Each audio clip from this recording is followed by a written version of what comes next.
건강 속속 시간입니다. 입춘이 지났지만 아직도 큰 일교차에 아침 저녁으로 겨울 기온을 체감하게 하는데요. 이런 날씨는 통풍 환자들에겐 더 달갑지 않다고 합니다.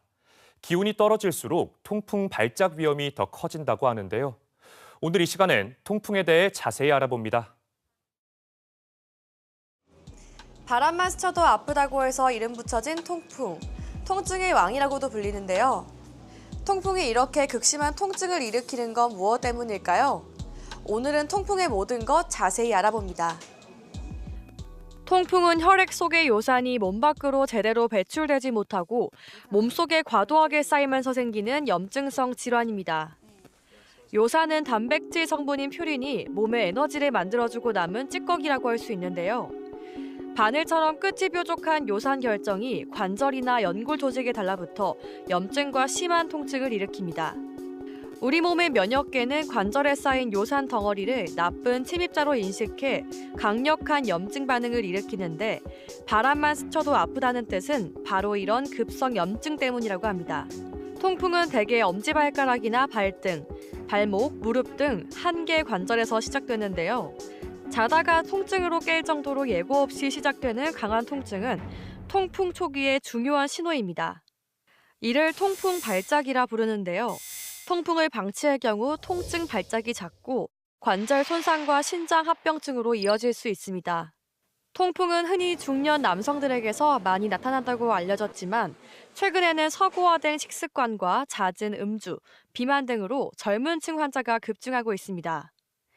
특히 육류와 술을 즐겨 먹던 부유층이 잘 걸린다고 해서 부자병, 황제병으로 불릴 정도로 식생활과 밀접한데요. 술과 액상과당이 든 단 음료, 붉은 육류와 내장류, 등푸른 생선 등 퓨린 함량이 높은 음식이 발작 위험을 높이는 것으로 알려져 있습니다. 따라서 통풍 치료는 꾸준한 약물 복용과 함께 식단 조절이 중요합니다.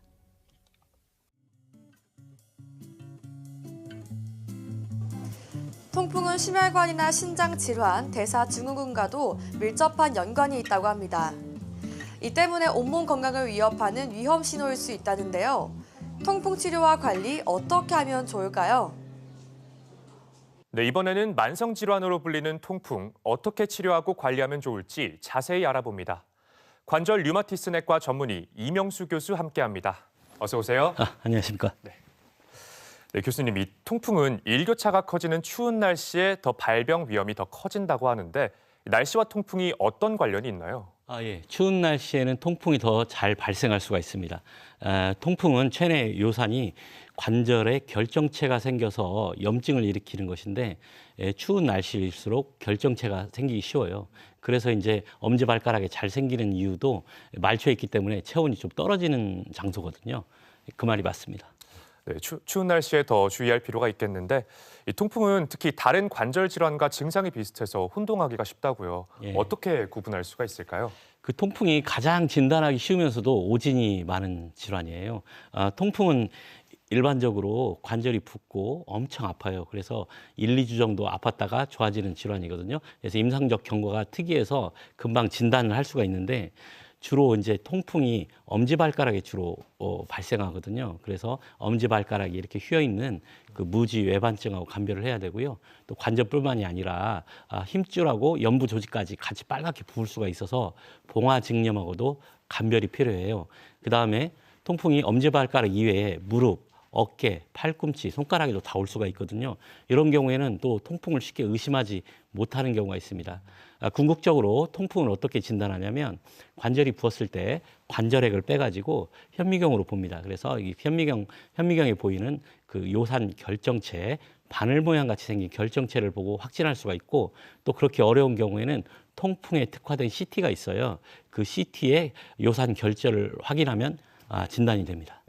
그런가 하면 통풍은 약을 오래 먹으면 부작용이 생긴다는 오해도 있습니다. 이처럼 치료 과정에서 우리가 신경 써야 할 주의사항이 있을까요? 일반적으로 통풍약이라고 하면 통풍이 올라와서 복용하는 진통제, 염증약들을 주로 생각하시는데 증상이 없을 때 통풍이 발병하지 않게 하는 예방약이 중요하거든요.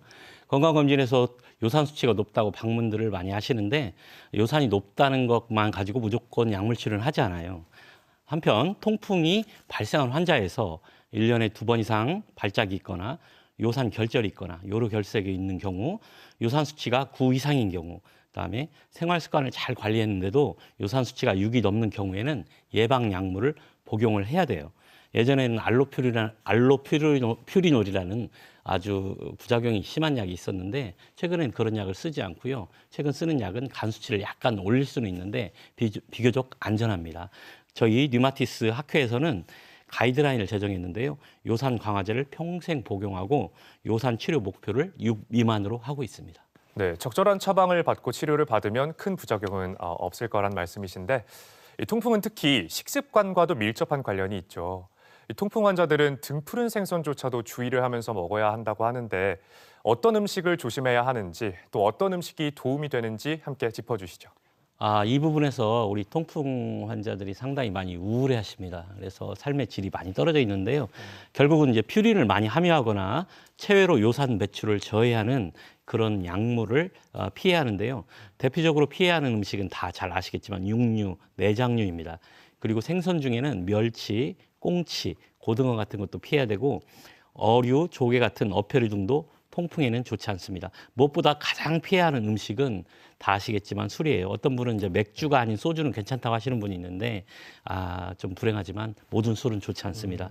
그리고 탄산 음료나 과당이 들어가 있는 음료는 피해야 됩니다. 그러면 드실 음식이 없다고 하실 텐데 채소류는 통풍을 위해서 좋고 저지방 우유, 유제품, 그다음에 견과류, 달걀 등은 비교적 좋은 음식입니다. 평소에 탈수되지 않게 물을 조금씩 드시는 것도 도움이 되겠습니다. 네, 이 또 통풍은 재발도 흔한 질환이지 않습니까? 그래서 꾸준한 관리가 필요하다고 하는데 우리가 어떻게 또 관리하면 좋을까요?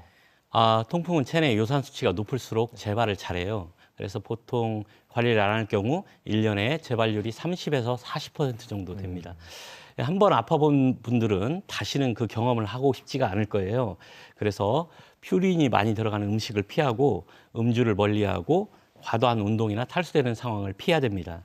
무엇보다도 중요한 것은 통풍이 관절 질환이 아니거든요. 관절 대사 질환이기 때문에 당뇨, 고지혈증, 신장 질환, 협심증에 대한 관리가 같이 필요합니다. 특히 저같이 비만이신 분들은 체중 관리에 신경을 또 써야 됩니다. 네. 그리고 요산 수치가 관리가 안 되면 전문가와 상의해서 요산 강화 치료를 하는 것이 중요합니다. 네, 요산 수치 관리, 체중 관리 주의하겠습니다. 오늘은 여기까지 듣겠습니다. 고맙습니다.